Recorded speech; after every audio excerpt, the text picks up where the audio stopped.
கிறிஸ்துவுக்குள் பிரியமானவர்களே, நம்முடைய பிதாவாகிய தேவனாலும் கர்த்தராகிய இயேசு கிறிஸ்து மூலமாக அன்பின் வாழ்த்துக்கள்.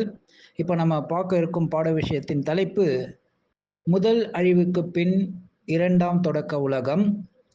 அப்போ முதல் உலகத்துல நம்ம பார்த்தோம் இல்லைங்களா? அப்போ ஆதாம் ஏவாளின் வம்சத்தார் பலர் கடவுளுடைய அங்கீகாரத்தையும் ஆட்சி உரிமையும் ஒதுக்கி தள்ளினாலும் சிலர் அதை ஏற்றுக்கொண்டார்கள். அவர்களில் ஒருவர்தான் ஆபேல், ஆதாம் ஏவாளின் இரண்டாம் மகன்.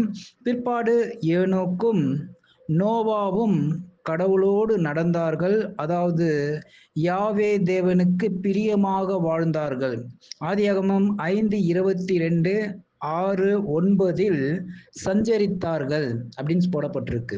சஞ்சரித்தான் அப்படி என்றால் கடவுள் பேச்சை கேட்டு கீழ்ப்படிந்து அதன்படி நடப்பதுதான் சஞ்சரித்தார் என்பதாக பதிவுகளுடைய புரிதல் நமக்கு வேண்டும். சரி, இப்போ ஏனோக்கு இறந்த பிறகு உலகமே பொல்லாதவர்களால் நிறைந்தது. ஆனால் ஒருவர் மட்டும் மாறுபட்டவராக இருந்தார், அவர்தான் நம் நோவா. அவரும் அவருடைய குடும்பத்தாரும் கடவுளுக்கு பிரியமாக வாழ்ந்தாங்க. அதனால்தான் அப்போ அந்த ராட்சச சந்ததியில அவங்க எந்த விதத்திலையும் தொடர்பற்றவர்களா ஆதாமின் சந்ததியா இருந்ததுனால, பிரியமா கடவுளுக்கு நடந்ததுனால, பேழையை கட்டும்படி பொறுப்பையும் மற்றும் அவற்றிலிருந்து நல்ல செய்தியும் மற்றும் அவற்றிலிருந்து எல்லா விலங்குகளும் ஜதஜதையாக 8 பேர் குடும்பமாக மீட்படையவும் அதன் மூலமாக சந்ததி பெருகவும் கடவுள் திட்டம் போட்டு இந்த ஆசீர்வாதத்தை அவர் மூலமாக செயல்பட வைக்கிறார். அப்போ இரவும் பகலும் 40 நாள் அடைமழை பெய்ந்தது. முழு பூமியும் தண்ணீரால் மூழ்கியது. அப்படின்னும் போது அப்போ போன தடவை நம்ம பார்த்தீங்களா? அப்போ அந்த 40 நாள் மழை பெய்ந்து பூமியே மூழ்கினதுக்கு காரணம் பூமியில கொடைப்போல் என்ற 4 அடுக்குகள். இந்த 4 அடுக்குகள் ஒவ்வொரு அடுக்குகளும் அவிழ்க்கப்படும் போது 10 நாள் 40 நாள் மழை பெய்ந்திருக்கலாம் என்ற புதைப்பொருள்கள்ல ஒரு கணிப்பு. ஆனால் பார்த்தீங்கன்னாக்கா இந்த கெட்டவங்க அனைவரும் ஜலசமாதியானாங்க. யார் இந்த கெட்டவங்க? அப்போ இவங்க பார்த்தீங்கன்னாக்கா எதனால அப்படி சொல்றோம்னாக்கா, கடவுளுடைய திட்டத்துல மனிதன் தெய்வீக சுபாவம் உடையவனாகவும் தெய்வ பக்தி உள்ளவனாக இருக்கணும் தான் கடவுளுடைய திட்டம். ஆனா பாருங்க, சாத்தான் சொன்ன பொய்யை நிஜமாக்குறதுக்கு கடவுளால் அனுப்பப்பட்ட ஆலோசனை பெற்று அதாவது மனித ஜனங்கள் தங்களை மாற்றி தவறான விஷயத்திலேருந்து கடவுளுடைய ஆசீர்வாதத்தை பெறணுன்ற ஆலோசனைக்காக தான் அவங்க பூமியில உருமாறி வருவாங்க. அப்படி மனித உருமாறி வரும்போது மறுபடியும் அவங்க விஷயத்த சொல்லிட்டு அதற்குரிய பரலோக மாற்றீடுல அவங்க போயிடுவாங்க.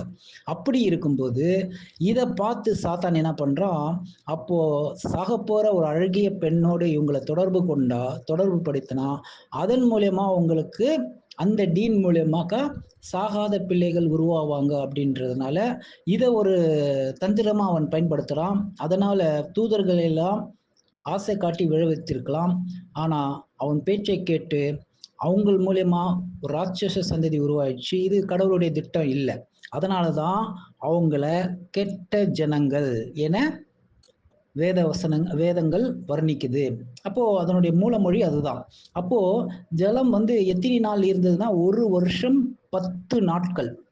அப்போ கழித்து தண்ணீர் கொஞ்சம் கொஞ்சமா குறைந்த போது அப்போ பேழையில நோவா எவ்வளவு கஷ்டப்பட்டுருவா. அப்போ ஒரு ஒரு ஒரு 4-5 நாள் நம்ம வீட்டுல அடப்பட்டு இருந்தாலே, அப்போ கொரோனா வந்ததுல அப்பெல்லாம் நம்ம எவ்வளவு கஷ்டப்பட்டிருப்போம். இத்தனை மாசமோ அப்படின்லாம் நம்ம அப்போ 1 வருஷம் 10 நாள் எவ்வளவு கஷ்டமா இருந்திருக்கோம். ஆனா அவர் வந்த உடனே அந்த விலங்குகளை இருந்து பிரதானமானதை தேர்ந்தெடுத்து கடவுளுக்கு ஒரு பலியை செலுத்துறார். நன்றி பலியா, தகன பலியா.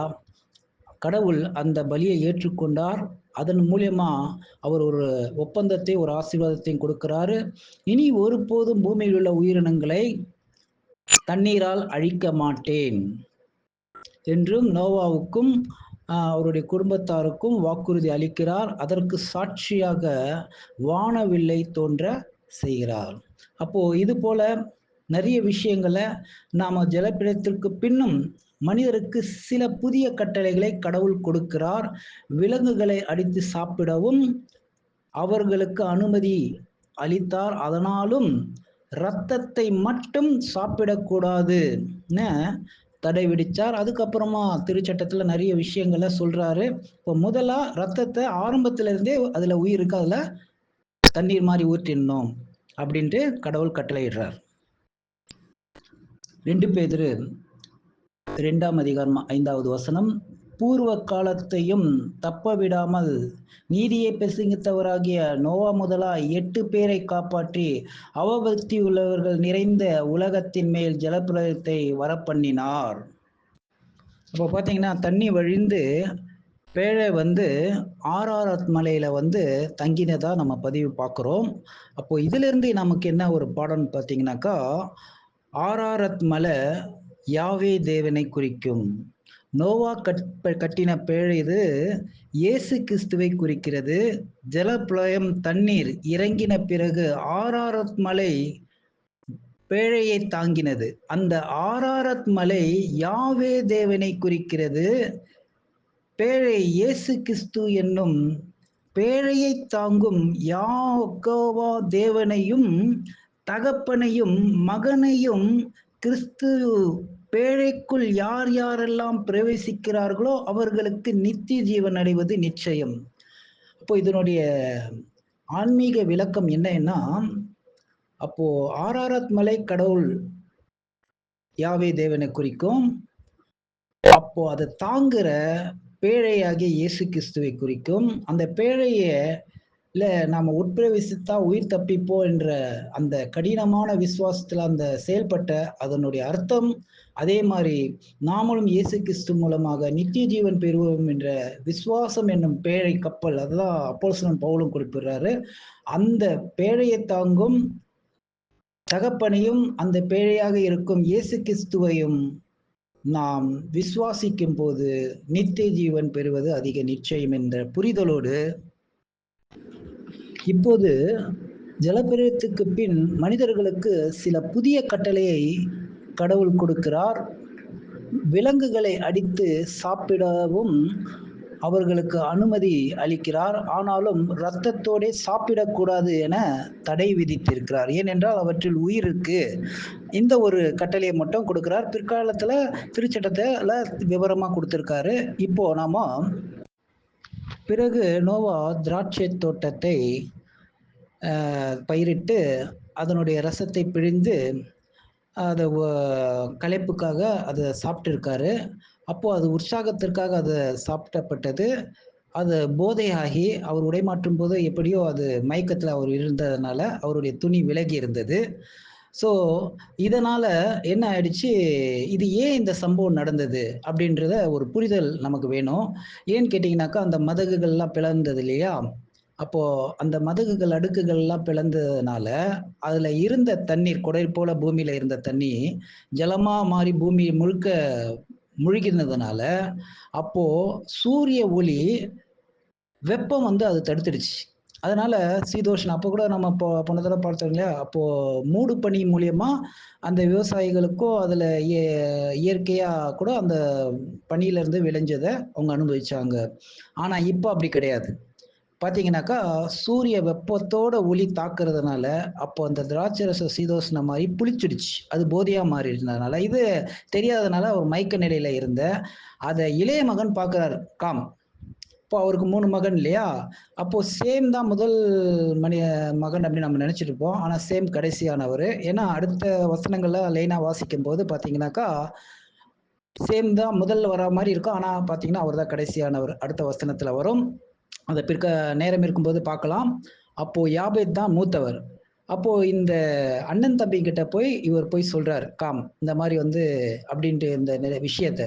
அப்போ அவங்க என்ன பண்றாங்கன்னாக்கா, ஒரு துணியை எடுத்து இருமுனையை பிடித்து பின்பக்கமா அவரை போர்த்தி விடுறாங்க.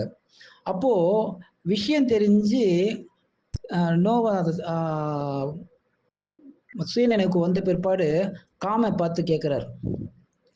அப்போ இந்த யார் இந்த காரியத்தை செய்தது? அதோட காம் வந்து ஒரு தவறான ஓரின விஷயத்துல ஈடுபட்டிருக்கலாம் அப்படின்றது கூட சில விளக்கங்கள் குடுக்குறாங்க. அது நமக்கு தேவையில்ல. ஆனா, அப்பல்லாம் தீர்க்கதரிசிகளுக்கெல்லாம் அவங்களுடைய மனநிலைய வச்சு தான் ஆசீர்வாதமே.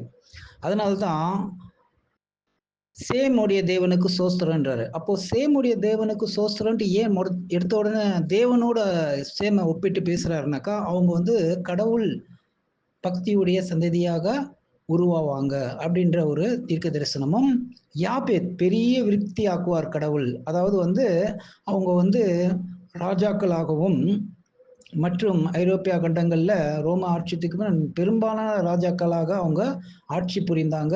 அதோடு மட்டும் இல்லாம பெரிய பெரிய தொழில்நுட்பங்களையும் மற்றும் அ அதாவது வந்து தொழில் அதிபர்களாகவும் அவங்க இருப்பாங்க.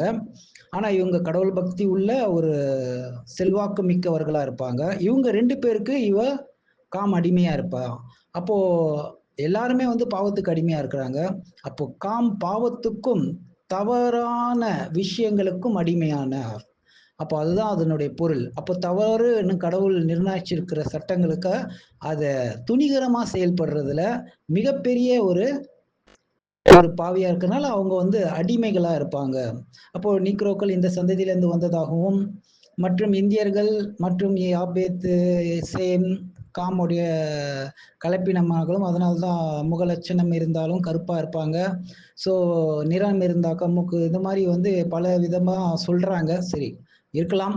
ஆனால் இருந்தாலும் இந்த சந்ததியிலிருந்து தான் பூமி முழுக்க பரவினாங்க என்ற ஒரு விபரம் நமக்கு இதோட என்ன சொல்லப்பட்டிருக்குன்னா, அடுத்தது அவர்களுக்கு பூமி எங்கும் பரவி செல்லும்படி நோவாவின் சந்ததியருக்கு கடவுள் கட்டளையிட்டார். ஆனால் அவர்கள் சிலர் அந்த கட்டளைக்கு கீழ்ப்படியவில்லை. அதுல அதாவது வந்து காம் சந்ததியா கூட இருக்கலாம். ஏன்னா, அந்த சந்ததியில தான் நிம்ரோத் என்ற பெரும் பலத்தவனாகவும், அவன் கடவுளை எதிர்க்கிறவனா கூட இருந்ததாகவும், அப்போ அவனுடைய தலைமையில பாபேல் என்ற ஒரு கோபுரம், அதுதான் பிற்காலத்துல பாபிலோன் பொய் மதங்களில் ஒரு சிகரமாக இருந்தது என அழைக்கப்பட்டது. அந்த நகரத்தில் அவர்கள் ஒரு பெரிய கோபுரத்தை கட்ட ஆரம்பித்தார்கள். பூமி எங்கும் பரவி செல்லும்படி கடவுள் கொடுத்த கட்டளைக்கு விரோதமாக செயல்பட்டார்கள். ஆனால் அந்த கலகக்காரர்களுடைய மொழியை குழப்பி அவர்கள் போட்ட திட்டத்தை கடவுள் முறியடித்தார். அதாவது அவங்க ஒரே மொழியை பேசி வந்தாங்க. திடீரென பல மொழிகளை பேசினாங்க. இதன் விளைவாக ஒருவர் பேசுவதை மற்றவர்கள் புரிந்து கொள்ள முடியாம போனதால், அப்போ ஒருத்தர் போடுற திட்டத்தை புரிஞ்சுக்கிட்டா தானே அதுக்கேத்த மாரி அவங்க செயல்படுவாங்க. அது புரியாதனால கடைசியில் கோபுரம் கட்டுவதை விட்டுவிட்டு அவர்கள் எல்லோரும் பூமி எங்கும் சிதறிப் போனார்கள் என்பதாக பதிவு சொல்கிறது. பிறகு ஏபேர் சன்னதியிலிருந்து ஆபிரகாமுடன் கடவுள் ஒரு ஒப்பந்தம் செய்கிறார். யாவே தேவன் மீது ஆபிரகாம் விசுவாச நம்பிக்கை வைக்கிறார். அவருக்கு கீழ்ப்படிந்து நடக்கிறார். ஆபிரகாமுக்கு அதாவது ஆசீர்வாதங்களை வழங்குவதாக, அவருடைய சந்ததி பெருக பண்ணுவதாக யாவே தேவன் வாக்குறுதி அளிக்கிறார். ஜலப்பிரளயம் வந்து சுமார் 350 வருடங்கள் ஊர்லோடி விட்டன. அதாவது நோவாவின் வம்ச தலைமுறையிலிருந்து 10வது தலைமுறை ஆபிரகாம், ஆதாமின் தலைமுறையிலிருந்து 20வது தலைமுறை ஆவார். அந்த சமயத்தில் ஊர் இப்போது இருக்கிற ஈராக் இருக்கு இல்லைங்களா, அந்த நாடு செல்வ செழிப்பான நாடாக, அந்த சிட்டி ஆபிரகாம் வாழ்ந்து வந்த அந்த சிட்டியில யாவே தேவன் மீது அவர் அளவில்லா நம்பிக்கை வைத்திருந்ததனால அவருடைய விசுவாசத்துக்கு சோதனை வந்தது. செல்வ செழிப்பான அந்த நகரத்தையே அவர் விட்டுட்டு வந்தா கூட அவருக்கு ஒரு விசுவாச சோதனை இருந்தது. பிறந்த மண்ணை விட்டு வேறொரு இடத்திற்கு போக சொல்லி ஆபிரகாமிடம் யாவே தேவன் சொன்னார். அது கானான் தேசம் என்று பிற்பாடு அவருக்கு தெரிய வந்தது. இருந்தாலும் மறுபேச்சின்றி யாவே சொல்லிற்கு ஆபிரகாம் கீழ்ப்படிந்தார். மனைவி சாராள், அண்ணன் மகன் லோத்து உள்ளிட்ட தன் குடும்பத்தார் எல்லாரையும் அழைத்து அவ்விடம் விட்டு புறப்பட்டார். நீண்ட பயணத்திற்கு பிறகு கானான் தேசத்தை வந்தடைந்தார். அங்கே கூடாரங்களில் வாசித்தார். அப்போது ஆபிரகாமுடன் யாவே தேவன் ஒரு ஒப்பந்தம் செய்தார். அவருடைய சந்ததியை ஒரு பெரிய தேசமாக்குவதாக சொன்னார். பூமியில் உள்ள எல்லா மக்களும் அவர் மூலமாக ஆசீர்வதிக்கப்படுவார்கள். அவருடைய சந்ததி கானான் தேசத்தை அஸ்திவாரமாக பெறுவார்கள் என்றும் கூறினார். இப்படி சில நாள் சென்ற பிற்பாடு ஆபிரகாமும் லோத்தும் ரொம்ப செல்வந்தர்களாயிட்டாங்க. ஆடு மாடுகள் ரொம்ப பெருத்துடுச்சு. அவங்க ஒரே இடத்துல இருக்க முடியாம போனதுனால அவங்க மேய்ப்பர்களுக்குள்ள வாக்குவாதம் வந்தது. அப்போ லோத்துவுக்கும் ஆபிரகாமுக்கும் வாக்குவாதம் வரக்கூடாதுன்ட்டு முந்திக்கிட்டு ஆபிரகாம் ஒரு பெருந்தான்மையோடு செயல்பட்டார். எப்படி என்றால், நீயும் நானும் சகோதரர்கள், நமக்குள்ள எந்த பிரச்சனையும் இருக்கக்கூடாது. நீ எந்த இடம் வேணாலும் எடுத்துக்கோ, எப்படி வேணாலும் எடுத்துக்கோ, ஆனா நீ வலதுபுறம் போனேன்னா நான் இடதுபுறம் போறேன், இடதுபுறம் போறேன்னா நான் வலது போறேன். ஏன்னா நமக்குள்ள பிரச்சனை இருக்கக்கூடாது, நீ என் சகோதரன் அப்படின்றார். பாருங்க, அப்போ இவ்வளவு அவருக்கு பின்னாடி அவருக்கு துணையா வந்தவருக்கு அவர் இஷ்டப்படி கொடுத்துருக்கலாம் நீ இந்த இடம். ஆனா பாருங்க, அப்போ கூட அவருடைய விருப்பத்துக்கு அவர் செல்வ செழிப்பா இருந்த சோதம் கோமராவுக்கு பக்கத்துல அவர் தேர்ந்தெடுத்துக்கிறாரு. அப்போ மறுபடியும் ஆபிரகாமின் சந்தை வானத்து நட்சத்திரங்களைப் போல பெருக பண்ணுவார் என்று பிற்பாடும் கடவுள் வாக்குறுதி கொடுக்கிறாரு. அப்போ கடவுள் கொடுத்த வாக்குறுதியில் ஆபிரகாம் விசுவாசம் வைத்தார். அவருடைய அன்பு மனைவி சாராள் மலடியாகவே இருந்தாள். அப்ப பாருங்க, 75 வயதுல அவர் அழைக்கப்பட்டார். கிட்டத்தட்ட 24 வருடங்கள் உருண்டோடி விட்டது. பிற்பாடு ஆபிரகாம் 99 வயதாகவும் சாராள் 89 வயதாகவும் இருந்த போது அவர்களுக்கு ஒரு மகன் பிறப்பான் என தேவதூதர்கள் மூலமா சொல்லப்பட்டது. அப்போ யெகோவா கடவுள் சொன்னபடியே சாராளுக்கு ஈசாக்கு என்ற மகன் பிறந்தான். ஆபிரகாமுக்கு வேறு குழந்தைகளும் பிறந்தார். ஆனால் ஏதேன் தோட்டத்தில் வாக்கு பண்ணப்பட்ட இரட்சகர் ஈசாக்கின் சன்னதியில்தான் வரவிருந்தார். இதற்கிடையில் லோத்துவும் அவர் குடும்பத்தினரும் சோதோமில் வாசித்து வந்ததால் நீதியும் நேர்மையும் உள்ள லோத்து அந்த பட்டணத்தாரை போல் ஒழுக்கம் கெட்டவராக மாறிவிடவில்லை. எனவே சோதோம் பட்டணத்தை அழிக்க யாவே தேவன் தீர்மானித்த போது அதை பற்றி லோத்துவுக்கு எச்சரிக்க தூதர்களை அனுப்பினார். திரும்ப பார்க்காமல் சோதோமை விட்டு ஓடி போக வேண்டும் என லோத்துவிடம் அவருடைய குடும்பத்தாரிடமும் தூதர்கள் சொன்னார்கள். அப்போ பாருங்க, ஏன் அப்படி சொன்னாங்க அப்படின்னு பார்த்தீங்கன்னாக்கா, அவங்க எச்சரிக்கை வரும்போது ரொம்ப மரியாதையோட லோத்து தூதர்களை ஏற்று உபசரிச்சாரு. இதை பார்த்த அந்த ஜனங்க எப்படிப்பட்டவங்க பாருங்க. உங்க வீட்டுல 2 பேர் வந்தாங்க, அந்த மனிதர்களோ நாங்க பார்த்தோம். ஆனா லோத்து என்ன சொல்றாரு, அதை புரிஞ்சுக்கிட்டு, இல்ல என் 2 மகள்களை கொண்டு வந்து விடுறேன், நீங்க என்ன வேணாலும் செஞ்சுக்கங்க. என்ன பெரிய யோகிய மாதிரி பேசுற, அவங்கள விடு, அவங்களோட நாங்க உறவு கொள்ளணும்னு பெரியவங்க முதல் சின்ன பிள்ளைங்க வரைக்கும் அவ்வளவு ஆணவமா அந்த விஷயத்துல இருந்ததுனால அவங்க அழிக்கப்பட வேண்டியவங்க தான். பிறகு வானத்திலிருந்து அக்னியும் கந்தகமும் வர செய்து சோதோமை சீர்கெட்ட கோமராவையும் கடவுள் அழித்தார். லோத்துவும் அவருடைய 2 மகள்களும் உயிர் தப்பினாங்க. ஆனால் லோத்துவின் மனைவி திரும்பி பார்த்து விட்டார். லோத்துவின் மனைவி திரும்பி பார்த்தாள். ஏன் திரும்பி பார்த்தால், ஒருவேளை தான் விட்டு வந்த பொருட்கள் மீது ஆசையினால திரும்பி பார்த்திருப்பாங்க. பார்த்தீங்களா? அப்போ அந்த அளவுக்கு அவங்க செல்வ செழிப்பா இருந்ததா, அவங்க விட்டு வந்ததை திரும்பி பார்த்ததுனால அவங்க உப்பு தூணா மாறினாங்க. கீழ்ப்படியாததால் அவள் தன் உயிரை இழந்தாள் என்ன பதிவு முடியுது. அது மட்டும் இல்லாம ஒப்பந்தங்கள் செய்த கடவுள் பண்டைய காலங்களில் ஒப்பந்தம் என்பது மற்றவர்களுடன் முறைப்படி செய்யப்படும் ஓர் உடன்படிக்கை ஒப்பந்தங்கள் வாக்குறுதிகளுக்கு சமானம். இரட்சகரை பற்றி ஏதெனில் தம் கொடுத்த வாக்குறுதி எப்படி நிறைவேறும் என்பதை அநேக ஒப்பந்தங்கள் வாயிலாக யாவே தேவன் படிப்படியாக வெளிப்படுத்தினார். அந்த இரட்சகர் ஆபிரகாமின் சந்ததியில் வருவார் என்பதை ஆபிரகாமுடன் கடவுள் செய்த ஒப்பந்தம் சுட்டி காட்டியது. பிற்காலத்தில் செய்யப்பட்ட ஒப்பந்தங்கள் அவர் யார் என தெள்ள தெளிவாக காட்டின. அடுத்து பார்த்தீங்கன்னா, ஆபிரகாமையும் அவர் குடும்பத்தையும் கடவுள் ஆசீர்வதிக்கிறார். இப்ப பாருங்க, ஆபிரகாம் ஆசீர்வதித்தார் அப்படின்னா பதிவு காட்டிட்டு இருந்தது. இப்போ அவருடைய குடும்பத்தையும் ஆபிரகாமின் சந்ததி செழித்தோங்குகிறது. எகிப்திலே யோசேப்பை கடவுள் காப்பாற்றுகிறார் என்ற பதிவை சிறிதளவாக பார்க்கலாம். தமது நேசத்திற்கும் பாசத்துக்கும் உரியவர் பாடுகள் பட்டு ஒரு நாள் சாவார்கள் என்பதை யாவே தேவன் நன்றாக அறிந்திருந்தார்.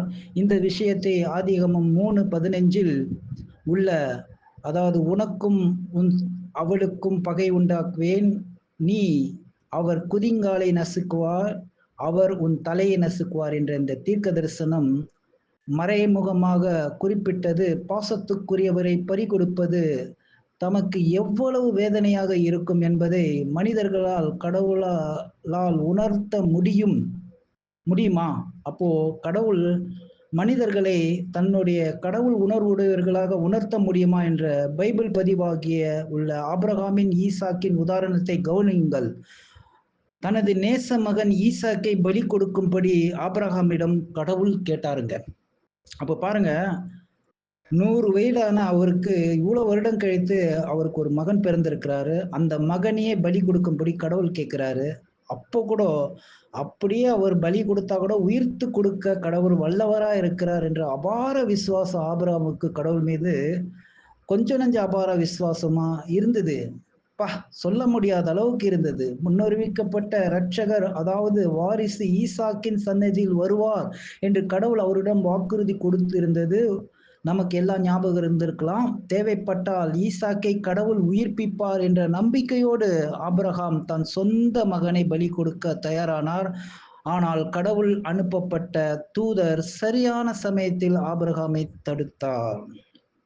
அப்ப பாருங்க, உயிருக்கு உயிரான மகனையே பலி கொடுக்க ஆபிரகாம் முன் வந்ததால் கடவுளுக்கு அவர் பயந்தவராக, இப்ப பாருங்க, இவ்வளோ பெரிய ஒரு முயற்சி எடுத்த பிற்பாடுதான் அந்த தூதன் சொல்றாரு.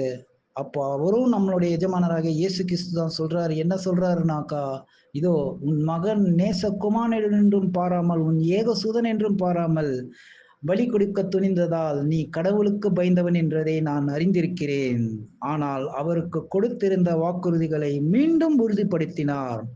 பிற்காலத்தில் ஈசாக்குக்கு ஏசா, யாக்கோபு என்ற இரட்டை பிள்ளைகள் பிறந்தாங்க. ஏசாவை போலின்றி யாக்கோபு ஆன்மீக காரியங்களுக்கு முக்கியத்துவம் கொடுத்தார். அதற்கு தக்க பலனையும் பெற்றார். யாக்கோபின் பெயர் இஸ்ரவேல் என்று கடவுள் மாற்றினார். அவருடைய மகன்களே இஸ்ரேல் தேசத்தின் 12 கோத்திரத்தாருக்கும் தலைவர்களானார்கள். ஆனால் அந்த குடும்பம் எப்படி பெரிய தேசமாக ஆனது? அப்போ பாத்தீங்கன்னாக்கா, யாக்கோபு வரைக்கும் முற்பிதாக்கள் காலங்கள் முடிவடைகிறதுங்க. இப்போ இந்த தனிநபர்களோட கடவுள் தொடர்பு கொண்டார் இல்லைங்களா? இப்போ அந்த யாக்கோபுடைய 12 மகன்களோட ஒவ்வொருத்தரோட இப்போ தொடர்பு கொள்றாரு. அதுதான் இப்போ பார்க்க போறோம். யாக்கோபின் மகன்களில் அநேகருக்கு தங்களுடைய தம்பி யோசேப்பு மீது பொறாமை ஏற்பட்டது. அதன் பின் சங்கிலி தொடர் போல் பல சம்பவங்கள் நடந்தன. அவர்கள் யோசாப்பை ஒரு அடிமையாக விற்று போட்டார்கள். பின்பு அவர் எகிப்திற்கு கொண்டு செல்லப்பட்டார். ஆனால் கடவுள் பக்தியுள்ள தைரியமும் மிக்க யோசாப்பு யாவே தேவன் ஆசீர்வதித்தார். யோசாப்பு பல கஷ்டங்களை சந்தித்த போதிலும் காலப்போக்கில் எகிப்து ராஜாவின் மதிப்பையும் சம்பாதித்து பெரும் அதிகாரத்தையும் பெற்றார். அந்த அதிகாரம் அவருக்கு தக்க தருணத்தில் கிடைத்தது. ஏனென்றால் பஞ்சகாலத்தில் உணவு வழங்கி வர சொல்லி யாக்கோபு தன்னுடைய பிள்ளைகளை உணவு வாங்கி வர சொல்லி அப்போ எகிப்துக்கு தன் மகன்களை சில பேரை எகிப்துக்கு அனுப்புனாரு. அங்கே யோசாப்பு உணவு மந்திரியாக, அதாவது நல்லவர்களாக மாறியிருந்த தன் சகோதர அண்ணன்மார்களை யோசாப்பு பார்த்து மன்னித்து ஏற்றுக்கொண்டது நெஞ்சை உருக்கும் சம்பவம்.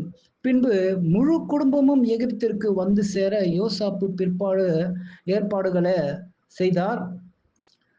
எகிப்திலே மிகவும் வளமான இடமான அவர்களுக்கு கொடுக்கப்பட்டது. அங்கே அவர்கள் பலுகி பெருகி செழித்தோங்கினாங்க. கடவுள் தமது வாக்குறுதிகளை நிறைவேற்றுவதற்காகவே இப்படியெல்லாம் நடக்கும்படி அனுமதித்தார் என்பதை யோசேப்பு புரிந்து கொண்டார். வயதான யாக்கோபு தன் சொந்த பந்தங்களுடன் ஆயுள் முழுக்க எகிப்திலே வாழ்ந்தார். அவர் இறப்பதற்கு முன்பு வாக்கு பண்ணப்பட்ட வாரிசு, அதாவது இரட்சகர் தனது மகன் யூதாவின் வம்சத்தில் பிறப்பார் என்றும், அதாவது ஷைலோ மீட்பர் அவர் சந்ததியிலே வருவார் என்றும், அவர் வலிமை மிக்க ராஜாவாக இருப்பார் என்றும் சொன்னார். பின்னர் யோசேப்பு தன் இறப்பதற்கு முன்பு கடவுள் ஒரு நாள் யாக்கோபு குடும்பத்தை எகிப்திலிருந்து வெளியே கொண்டு போவார், அப்போது என் எலும்புகளையும் இங்கிருந்து கொண்டு சென்று அங்கு முன்னோர்கள் அடக்கம் செய்த இடத்தில் அடக்கம் செய்ய வேண்டும் என்ற வாக்குறுதியை பெற்று, இப்படியாக இந்த ஆபிரகாம் பதிவு முடிவு பெறுதுங்க. அடுத்து நாம யாத்ராகமம், லேவியராகமம், எண்ணாகமம், உபகமம் என்ற பதிவில இருந்து இஸ்ரவேலரை கடவுள் விடுதலை செய்கிறார். எகிப்து மீது யாவே வாதைகளை கொண்டு வருகிறார். மோசே கொண்டு இஸ்ரவேலர்களை அங்கிருந்து விடுதலை செய்கிறார். மோசே மூலம் அவர்களுக்கு திருச்சட்டத்தையும் கொடுக்கிறாருங்க. அப்போ பல வருடங்கள் எகிப்திலே இஸ்ரேல் சீரும் சிறப்புமாக வாழ்ந்தாங்க, எண்ணிக்கையிலும் பெருகினாங்க. காலப்போக்கில் வேறொரு பார்வோன் ஆட்சிக்கு வந்ததால அவன் ஒரு கொடுங்கோலன். அவனுக்கு யோசாப்பை பற்றியெல்லாம் தெரியாது. இஸ்ரேலரின் மக்கள் தொகை மலமளவென என பெருகினதைக் கண்டு அவன் பயந்து போய் அவர்களை அடிமையாக்கினான். அதோடு அவர்களுக்கு பிறக்கும், ரொம்ப கடுமையா வேலை வாங்கினா அவங்களுக்கு பிறக்கும் குழந்தைகள் அனைவரையும் நைல் நதியில் வீசி எறியும்படி கட்டளையிட்டான். பிறந்தவுடனே கொல்லும்படி வேற கட்டளையிட்டான். அதுக்கு பிற்பாடு அது தாதிகள் அதற்கு சம்மதிக்காமல் கடவுளுக்கு பயந்ததால் இப்படி வீசிவிடும்படி கட்டளையிட்டான். ஆனால் ஒரு வீரதீர தாய் தன்னை கொல்லாமல் கூடையில், அதாவது அந்த குழந்தையை கொல்லாமல் கூடையில் மறைத்து நாளர் புற்கள் அடர்ந்த நதியோரத்தில் அந்த கூடையை வைத்தால், அவங்க தான் வேற யாரும் இல்லை, மோசேயின் அம்மா, பார்வோனின் மகள். அந்த பக்கம் வந்தபோது, அந்த காலத்துல எல்லாம் நதியோரங்களை குளித்ததா சொல்லப்படுகிறது. கூடையை அவள் கண்ணில் பட்டது. உடனே அவள் அந்த குழந்தையை எடுத்து கொண்டால், அவனுக்கு மோசே என்று பெயர் வைத்து அவனை அரண்மனையில் வளர்த்தார். மோசேக்கு 40 வயதாகும் போது எகிப்திய அதிகாரியிடம் இருந்து ஒரு அடிமை இஸ்ரேலை காப்பாற்ற, அதாவது ஒரு எகிப்தியன் இஸ்ரேலரை அடிக்கிறான். அந்த இஸ்ரேலை காப்பாற்ற அந்த எகிப்தியனை மோசே கொலை செஞ்சிடுறாரு. அப்போ மறுபடியும் இஸ்ரேலரும் சண்டை போட்டுக்கும் போது, ஏன்பா அப்படி செய்றீங்க, அப்படி நீங்கள்லாம் சகோதரர் இல்லையா அப்படின்னு சொல்லும் போது, உனக்கு எங்களுக்கு மத்தியில நியாயாதிபதியா வச்சது உன்னை யாரு, என்ன என்னையும் அந்த எகிப்தியனை போல கொலை பண்ண போறியா அப்படின்னு சொன்னதை கேட்டதுடன் மோசே தலை தெறிக்க ஓடி போயிட்டார். இப்போ பாத்தீங்கன்னாக்கா, இது நடக்கிறதுக்கு முன்னாடி அவர் தான் மூலியமா தான் இஸ்ரேல்களை ரட்சிப்பார் என்ன நினைத்தாரு. ஆனா இருந்தாலும் அவர் பக்குவப்பட்ட மனநிலையில இல்லை. அப்ப பாத்தீங்கன்னாக்கா, ஒரு கொலை செய்யறதுன்றது கடவுளுக்கு சரியானது கிடையாது. இப்போ ஒரு உயிரை கொல்றது தவறு. ஆனா இருந்தாலும் அவர் உணர்ச்சி வசப்படுறத பக்குவப்பட்ட மனநிலையா மாறுறதுக்கு இந்த சம்பவங்களை கடவுள் அனுமதிச்சாரு. அங்கே, அதாவது மீதியான் தேசத்துக்கு ஓடி போய் அங்கே நாடோடியாக அதாவது வாழ்ந்தார். கிட்டத்தட்ட மோசேக்கு 80 வயதாகும் போது பாத்தீங்கன்னா 40 வயசு வரைக்கும் கடவுள் வருஷம் வரைக்கும் ஏன் அனுமதிச்சார்? அப்போ பாத்தீங்கன்னாக்கா, கடவுளுக்கு எந்த வயதுன்றது முக்கியம் இல்லைங்க, பக்குவப்பட்ட மனசு தான் ரொம்ப முக்கியம். அப்போ அந்த பக்குவப்பட்ட மனசுல ரொம்ப சாந்த சுரூபியா 80 வயதான போது எகிப்தில் அடிமைப்பட்டு கிடந்த இஸ்ரவேலை விடுதலை செய்யும்படி கேட்பதற்காக கடவுள் அவரை பார்வோனிடம் அனுப்பும் அளவுக்கு அவர் மனப்பக்குவம் உடையவராய் மாறிட்டார். ஆனால் பார்வோன் மறுத்துவிட்டான். ஆகவே எகிப்தின் மீது 10 வாதைகளை கடவுள் கொண்டு வந்தார். அந்த வாதைகளிலிருந்து தப்பித்துக் கொள்ள ஒவ்வொரு முறையும் பார்வோனுக்கு மோசே வாய்ப்பு கொடுத்தார். ஆனால் தலைகடம் பிடித்த பார்வோன் யாவே தேவனை அவமதித்தான். கடைசியில் 10வது வாதை வந்தபோது தேசத்திலிருந்து எல்லா தலைச்சன் பிள்ளைகளும் இறந்து போனார்கள். ஆனால் யாவே தேவன் சொன்னதை கேட்டு ஆட்டுக்குட்டியை பலி செலுத்தி அதன் இரத்தத்தை வாசல் கதவுகளில் நிலைக்கால்களில் தெளித்தவர்களுடைய தலைச்சன் பிள்ளைகளை மட்டும் உயிர் தப்பினார்கள். கடவுள் அனுப்பிய அழிவின் தூதர் அவர்களுடைய வீடுகளில் இருந்த தலைச்சன் பிள்ளைகளில் கொல்லாமல் கடந்து போனார். இந்த மாபெரும் அற்புதத்தின் நினைவாக இஸ்ரேலர் வருடா வருடம் பஸ்கா என்ற பண்டிகையை கொண்டாடினார்கள் என்பது நமக்கு தெரியும். பிறகு பார்வோன் தன்னுடைய தலைமகன் இழந்த சோகத்தில் எகிப்தை விட்டு போகும்படி இஸ்ரேலருக்கு கட்டளையிட்டான். உடனே மோசேயின் தலைமையில் மக்கள் எகிப்தை விட்டு கிளம்பினார்கள். பிற்பாடு பார்வோன் தன்னுடைய மனதை மாற்றிக்கொண்டான். ஏராளமான படைவீரர்களை இஸ்ரேலர்களை கூட்டிக் கொண்டு, அதாவது ரதங்களை அனுப்பினான். அவர்களை துரத்தி சென்ற இஸ்ரேல் வேலர்கள், அதாவது அவனை துரத்தி சென்றவங்க இஸ்ரேலர்கள் செங்கடல் முன்னால் மாட்டிக்கொண்டதை போல் தோன்றியது அவங்களுக்கு. ஆனால் ஏன் அப்படின்னாக்கா, நிறைய வழி இருந்த போது கூட ஏன் கடவுள் அந்த வழியில வழி நடத்தினாரு அப்படின்ற மோசையோட வாக்குவாதம் செஞ்சா கூட, ஆனா கடவுளுடைய திட்டம் என்னன்னாக்கா, யாவே செங்கடலை பிளந்தார், இருபுறமும் மதில் போல் தண்ணீர், அதாவது ஃப்ரைஸாய், அதாவது வந்து அதாவது ஃப்ரீசர் மாதிரி, அதாவது அப்படியே தண்ணி ஒரு கட்டி மாதிரி நின்றது.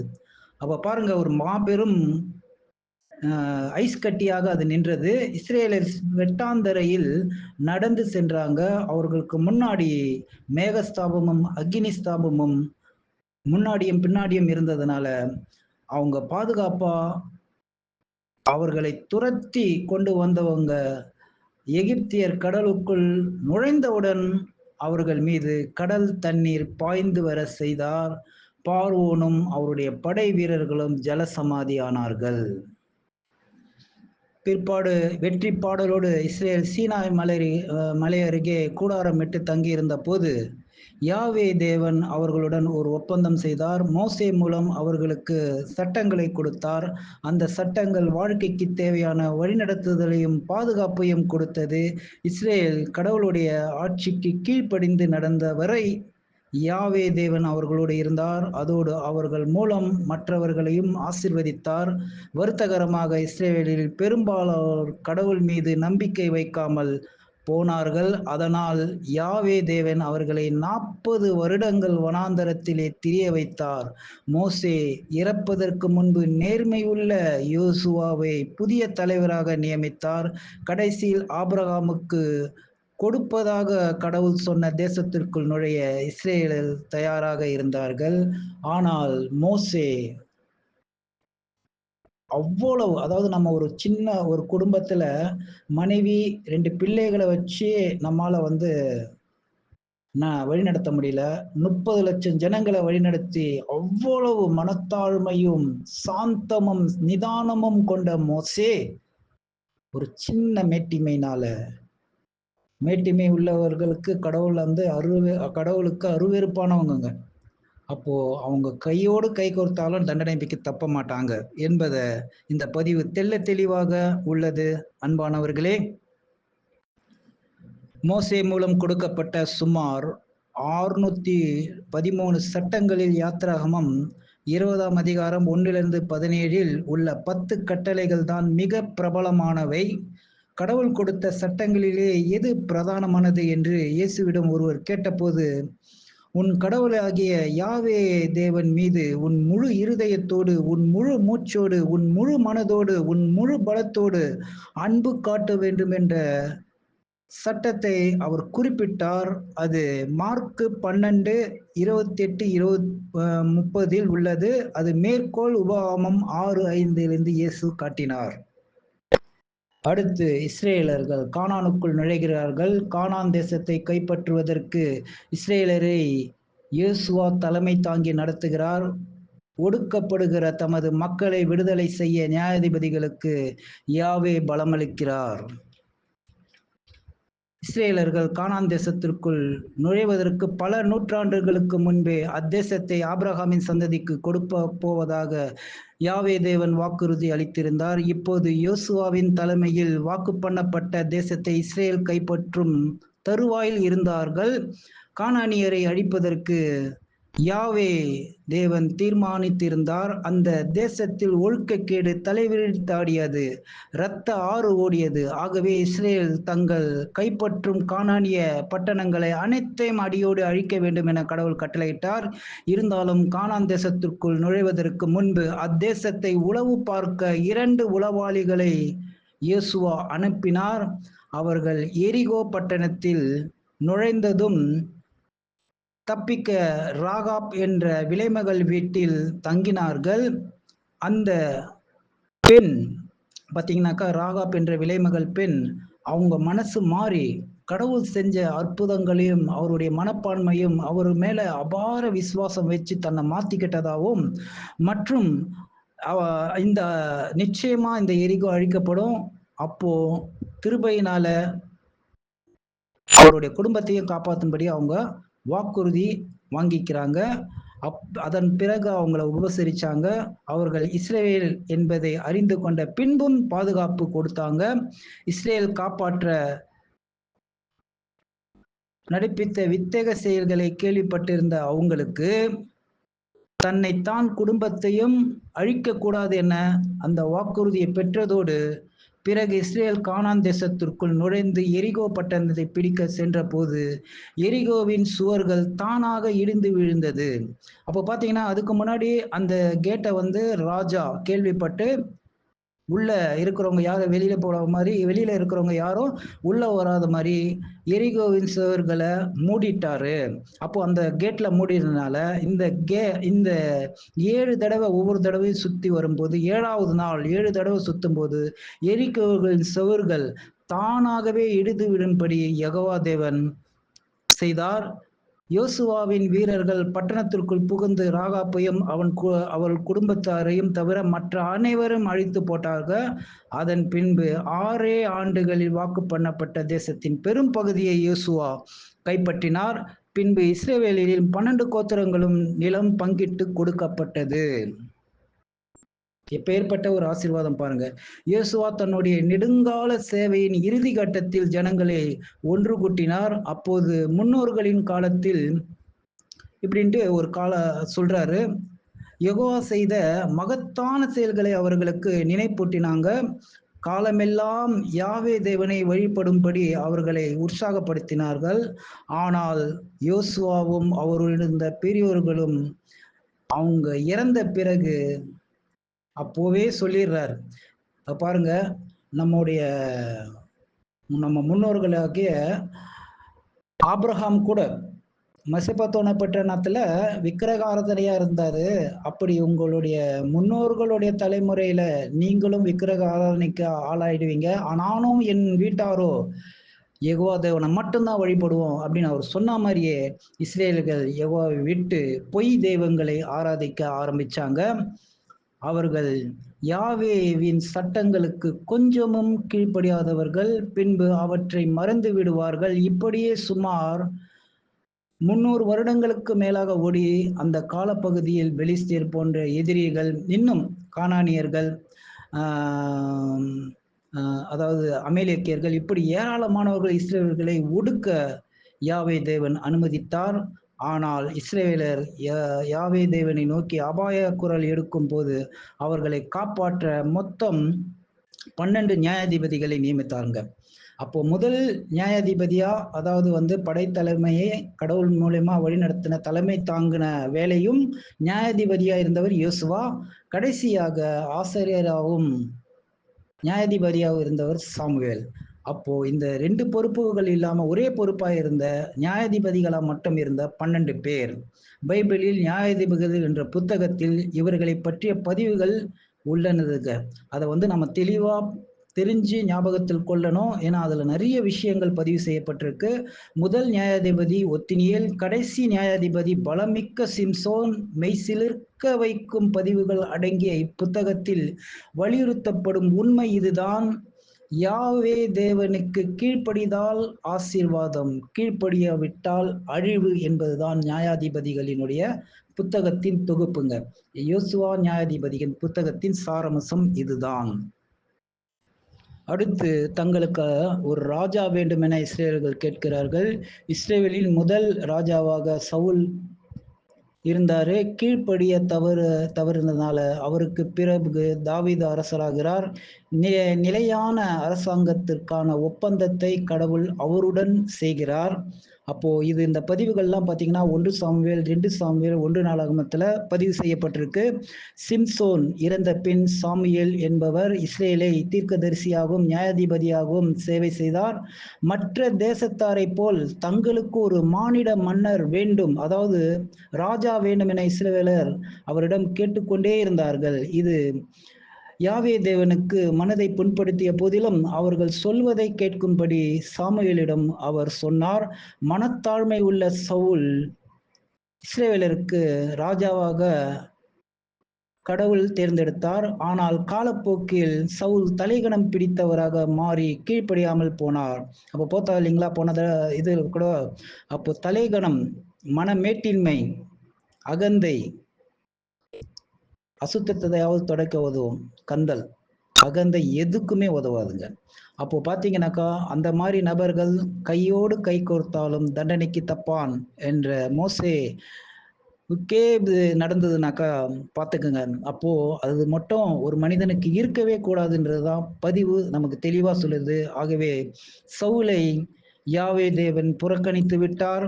அவருக்கு பதிலாக தாவீது ராஜா இளைஞனாக அரசனாக நியமிக்கும்படி சாமுவேலிடம் சொன்னார். என்றாலும் பல ஆண்டுகளுக்கு பின்பே தாவீது அரியணையில் ஏறினார். அப்போ அவனது அரசை தான் என்றும் நிலைநிறுத்துவேன் என அந்த தாவீதின் சந்ததியில தான் யார் வராங்க? மேசியாவாகிய கிறிஸ்து வரார். அப்போ இளமை வயதில் இருந்தபோது தாவீது ஒரு முறை சவுல் ராஜாவின் படையில் இருந்த தன் அண்ணன்மார்களை சந்திக்க சென்ற போது சவுலின் படை வீரர்கள் அனைவரும் எதிரி படையை சேர்ந்த கோலியாத் என்ற ராட்சரனை கண்டு பயந்து போயிருந்தாங்க. இஸ்ரேல் படை வீரர்களையும் அவர்களுடைய தெய்வங்களையும் அந்த ராட்சசன் பழித்து பேசினான். அதை கேட்டு வெகுண்டெழுந்த தாவீது அந்த ராட்சசனோடு சண்டை போடும்படி சவாலை ஏற்றுக்கொண்டார். 9 அடிக்கு உயரமான எதிரியை சந்திக்க தாவீது எடுத்ததானது ஒரு கவனும் சில கற்கள் மட்டும்தாங்க. அதை கண்டு கோலியாத் கேலி செய்தான். அதற்கு தாவீது, எனக்கு யெகோவா துணை நிற்கிறார், நான் சர்வவுள்ள தேவனுடைய துணையினால் வருகிறேன். அற்பன், அதாவது நீ அற்ப, ஒண்ணுமே கிடையாது அவருக்கு முன், நீ எம்மாத்திரம் என்று சொன்னார். தாவீது ஒரே கல்லில் கோலியாத்தை வீழ்த்தி விட்டார். பாருங்க, அந்த கல் போய் நெத்தியில போய் பட்ட உடனே அவரு ஒரு ஒரு மயக்க நிலைமைக்கு உயிர் இழந்துகிட்டு இருக்காரு. அப்போ அவனுடைய வாளையே உருவி அவன் தலையை வெட்டினார் தாவீது. இதை கண்டு பெலிஸ்திய படைவர்கள் தலை தெறிக்க ஓடினாங்க. அப்போ முதலில் தாவீது வீரத்தை கண்டு சவுல் அசந்து போய் அவரை தன் படை தளபதியாக நியமித்தார். ஆனால் அடுத்தடுத்து தாவீதுக்கு கிடைத்த வெற்றிகளை கண்டு சவுல் பொறாமைப்பட்டார். ஏன் பொறாமைப்பட்டாரு? அப்போ அந்த மக்கள் பெண்கள் பாடும்போது தாவீது கொன்றது 1000, அதாவது சவுல் கொன்றது 1000, தாவீது கொன்றது 10,000ன்றத அவங்க அப்படி பாரபட்சத்தோட பாடினது. அப்போ அது அவருக்கு பொறாமை ஏற்பட்டுச்சுது. எனவே தாவீது தன் உயிரை காப்பாற்றிக் கொள்ள ஓடி ஒளிந்து பல வருடங்கள் நாடோடியாக சஞ்சரிக்க வேண்டியதா இருந்தது. யாவே தேவனே சவுலை அரசராக நியமித்ததால் சவுல் தன்னை கொல்ல முயற்சித்த போது, அதாவது கடவுளால் அபிஷேகம் பண்ணப்பட்டவரை அவர் எதிர்க்க, அதாவது அவர் மேல கை போடக்கூடாது. அப்போ அது அவருக்கு இருந்த அந்த விசுவாசம் கடைசியில் ஒரு போரில் சவுல் இறந்து போயிடுறாரு. அப்போ யெகோவா கொடுத்த வாக்கின்படி தாவீது விரைவில் ராஜாவாகிறாரு. அப்போ ராஜாவான தாவீது யாவே தேவனுக்கு ஒரு கோயில் கட்ட வேண்டும் என ஆசைப்படுறாரு. ஆனால் தாவீது வம்சத்தில் வரும் ஒருவர்தான் அதை கட்டுவார் என கடவுள் சொல்லிட்டாரு. ஆனா தாவீதில் வம்சத்தில் வந்தவர் தான் சாலமோன். அப்போ கடவுள் அவரை ஆசீர்வதித்தார். அப்போ அவருடைய அரச பரம்பரை வேறெந்த அரச பரம்பரையும் தனி சிறப்பு மிக்கதாக இருக்கும் என காலப்போக்கில் ஏதேன் தோட்டத்தில் வாக்கு பண்ணப்பட்ட இரட்சகர், அதாவது வாரிசு அவருடைய பரம்பரையில் தோன்றுவார் என, மேசியா அவரிடமிருந்தே தோன்றுவார் என கடவுளால் அபிஷேகம் செய்யப்பட்டவர், அதாவது நியமிக்கப்பட்டவர் என்பதே அதன் அர்த்தம். அந்த மேசியா ஓர் அரசாங்கத்திற்கு ராஜாவாக இருப்பார், அந்த அரசாங்கம் நிலையான அரசாங்கமாக இருக்கும் என்று தாவீதுக்கு யாவே தேவன் வாக்கு கொடுத்தார். அதுக்கு பிறகு சாலமோன் கோயிலை கட்டுவார் என்பதாக தாவீது அதற்கு ஏராளமான பொருட்களையும் பொன்னையும் வெள்ளியும் மாணிக்கங்களையும் இப்படி ஏராளமான விலை உயர்ந்தகளையும் சந்தோஷமாக சேகரித்து வைத்தார். அதோடு தெய்வீக பாடல் பலவற்றையும் பாடினார். தெய்வீக ஆவியால் சற்று காலமாவதற்கு முன்பு யாவே தேவனின் தெய்வீக நாவில் ஒலித்தது, பேசியது, அவருடைய வார்த்தை என் நாவில் ஒலித்தது. அதாவது இப்படி சங்கீத பாடல்களை அவருடைய ஆவியால கொண்டு நிறைய விஷயங்களை எழுதுறார். அப்போ அடுத்து நாம சாலமோனின் ஞானம். அவர் ஆட்சி செய்யும் போது சாலமன் ராஜாவுக்கு யெகோவா தேவன் ஞானத்தை அருளுகிறார். அவருடைய ஆட்சியில் இஸ்ரேல் ஈடில்லா சமாதானத்தின் செழிப்பையும் அனுபவிக்கிறது. ஒரு தேசத்தின் ராஜா மக்களுக்கு யாவே தேவனை உன்னத அரசராக ஏற்றுக்கொண்டு அவருடைய சட்டங்களுக்கு கீழ்ப்படிந்தால் அவர்களுடைய வாழ்க்கை எப்படி இருக்கும்? சாலமோன் ராஜாவின் 40 வருட ஆட்சியில் இந்த கேள்விக்கு பதில் கிடைத்தது. அதோடு அப்படி இல்லை என்றால் என்ன வாகும் என்பதும் இந்த பதிவு தெளிவா சொல்லுதுங்க. வருத்தகரமா யாவே தேவனின் ஞானத்தின் படி சாலமோன் கடைசி வரை நடக்கவில்லை. கடவுள் இட்ட கட்டளையை மீறி நூற்றுக்கணக்கான, அதாவது 700 ராஜகுமாரத்திகளுக்கு மணந்து, அப்போ 300 பெண்களையும் மணந்து கொண்டார். அதுவும் பொய் தெய்வங்களை வழிபட்ட அந்த பெண்களை மணந்து கொண்டார். அந்த பெண்கள் சாலமோனை கொஞ்சம் கொஞ்சமாக யாவே தேவனிடமிருந்து சிலை வழிபாட்டுக்கு இழுத்து சென்று விட்டாங்க. ராஜ்யத்தின் பெரும் பகுதி அவனிடமிருந்து அபகரிக்கப்படும். மற்றொரு பகுதி அவனுடைய தகப்பன் தாவீதின் நிமித்தம் ஒரு குடும்பத்தோடு இருக்கும் என சாலமோனிடம் கடவுள் சொன்னார். சாலமோன் கீழ்ப்படிய தவறிய போது தாவீதோடு செய்த இந்த ஒப்பந்தத்தை யாவே தேவன் நிறைவேற்றினார் என்பதை பதிவு காட்டுது. பிறகு நல்ல அரசர்களும் கெட்ட அரசர்களும் இஸ்ரேல் தேசம் பிளவுபடுகிறது. இஸ்ரேல் மீது அநேக ராஜாக்கள் ஆட்சி செய்கிறார்கள். அவர்கள் பெரும்பாலானோர் விசுவாசமற்றவர்களாகவே இருக்கிறார்கள். எருசலேம் பாபிலோனரால் அழிக்கப்படுகிறது.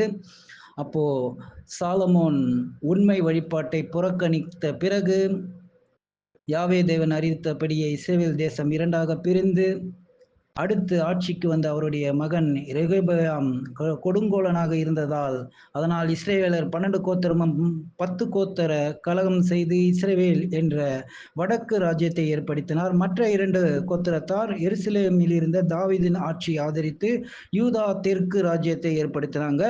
2 ராஜ்யங்களிலும் சண்டை சச்சரவுகளும் குழப்பங்களுமே நிறைந்திருந்தன. இவற்றுக்கு முக்கிய காரணம் விசுவாசமற்ற கீழ்ப்படியாத ராஜாக்களே.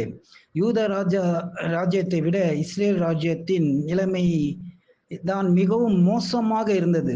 ஏனென்றால் ஆரம்பத்திலிருந்தே அந்த ராஜாக்கள் பொய் வழிபாட்டை மக்கள் மத்தியில் முன்னேற்றி வைத்தாங்க. எலியா, எலிசா போன்ற தீர்க்கதரிசிகள் மாபெரும் அற்புதங்கள் நிகழ்த்த போதிலும், இறந்தோரை மீண்டும் உயிர் தெழுந்த போதிலும் இந்த இஸ்ரேல் மனம் திரும்பல, தவறான பாதையிலே சென்றாங்க. கடைசியில் வடக்கு ராஜ்யத்தை அசிரியர்கள் சல்மனசார் ராஜா நாடு கடத்தப்பட்டு சிதறடிக்கப்பட்டாங்க. அதுக்கப்புறமா யூதாவும் பாபிலோனரால் சிறைப்பிடிக்கப்பட்டு 70 ஆண்டுகள் அங்க சிறைவாசமா இருந்து திரும்பி வருவாங்க. தீர்க்கதரிசனம் சொன்னபடி நடந்தது. ஏன் 70 ஆண்டுகள்னாக்கா, கடவுளுடைய திருச்சட்டத்தின்படி ஓய்வு நாளில் நிலத்துல அவங்க விவசாயம் செஞ்சாங்க. அதன்படி கணக்கப்பட்டா 70 வருடங்கள் ஆகுதுன்றத ஒரு காலக்கணக்கு பதிவு சொல்லப்படுது.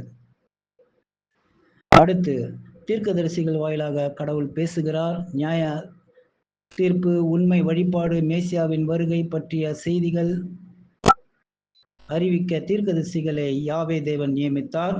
அதுதான் ஏசாயா, எரேமியா, சங்கீதங்கள் மற்றும் அவற்றில் உள்ள சில தீர்க்கதரிசிகள் எசேக்கியேல், தானியேல், ஓசியா, யோவேல், ஆமேஸ், ஒபேதியா, யோனா, மீகா, நாகும், ஆபக்கூப், செப்பனியா, ஆகாய், சகரியா, மல்கியா. அப்போ இவங்க எல்லாருமே எருசலேம் அழிவு, உண்மை வழிபாடு மீண்டும் ஸ்தாபிக்கப்படும், அப்போ மேசியாவின் வருகையும் அவருடைய வாழ்க்கையும் எப்படி இருக்கும் என்பதை பதிவு. இப்போ பூமியில் மேசியாவின் ஆட்சி அபாரமான மனிதனால் அமைதியான, அதாவது அபூர்ண மனிதனால் அமைதியான ஆட்சியை கொண்டு வர முடியாது. அப்போ அந்த சமாதான பிரபுவான மேசியாவின் ஆட்சி அமைதி குடிகொண்டிருக்கும் ஆட்சியில் மனிதருக்கு இடையே மட்டுமல்ல, மனிதருக்கும் மிருகங்களுக்கும் இடையே சமாதானம் நிலவும். ஏசாயா 11:3-7 நோய் நொடி இல்லாதிருக்கும்.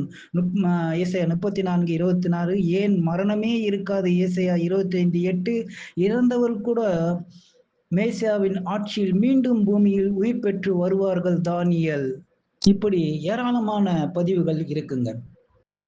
பின்பு பார்த்தீங்கன்னாக்கா எருசலேம் மதில் சுவர்களை திரும்ப கட்டுவதற்கான கட்டளை பிறப்பிக்கப்பட்ட காலத்துல இருந்து 609, அதாவது 69 வாரங்களுக்கு பிறகு, அதாவது மேசியா தோன்றுவார் என தெரிவிக்கப்பட்டது. அப்போ 69 வாரங்களுக்கு பிறகு, அப்போ கணக்கு போட்டு பார்த்தீங்கன்னாக்கா 480 வருடங்களுக்கு பிறகு மேசியா தோன்றுவார். அதாவது பொதுவாக ஒரு வாரத்திற்கு 7 நாட்கள்.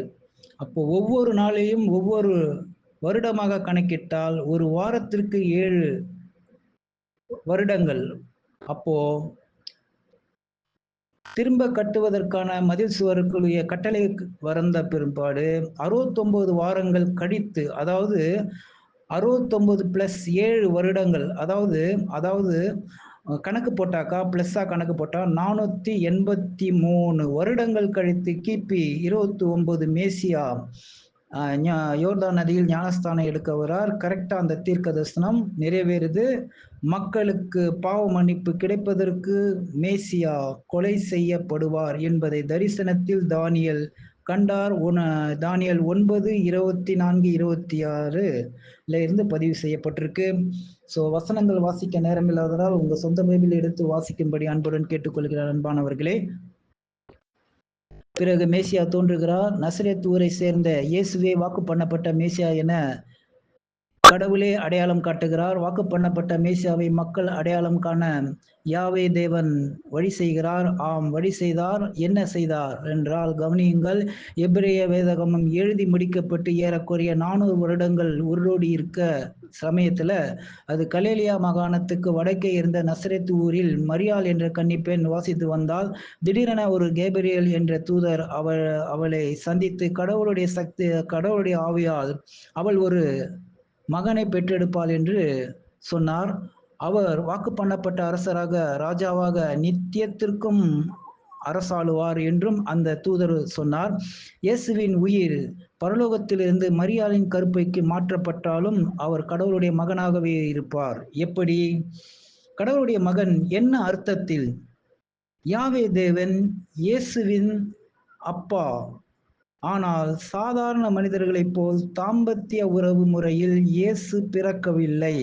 மாறாக கடவுளே அவரை நேரடியாக படைத்தார். பார்க்க போனால் யாவே தேவனின் முதல் படைப்பே அவர்தான். கொலோசியர் 1:15-17 யெகோவா தேவனே இயேசுவை படைத்து அவருக்கு உயிர் கொடுத்ததால் அவரை இயேசுவின் தந்தை என்று சொல்லலாம். பரலோகத்தில் யாவே தேவன் தமது மகனை படைத்த பின் அவரை சிற்பியாக உபயோகித்து இந்த அண்ட சராசரத்தையும் படைத்தார். நீதிமொழிகள் 8:30 இந்த பதிவுகள் நம்ம பார்க்கலாம். அடுத்து கிறிஸ்துவின் ஆட்சி அன்பின் ஆட்சி. ஜனங்களுக்கு புத்துணர்ச்சி அளிப்பதாக, அவர்களுடைய சுமைகளை குறைப்பதாக இயேசு வாக்கு கொடுத்தார். கொடுத்த வாக்கை காப்பாற்றினார்.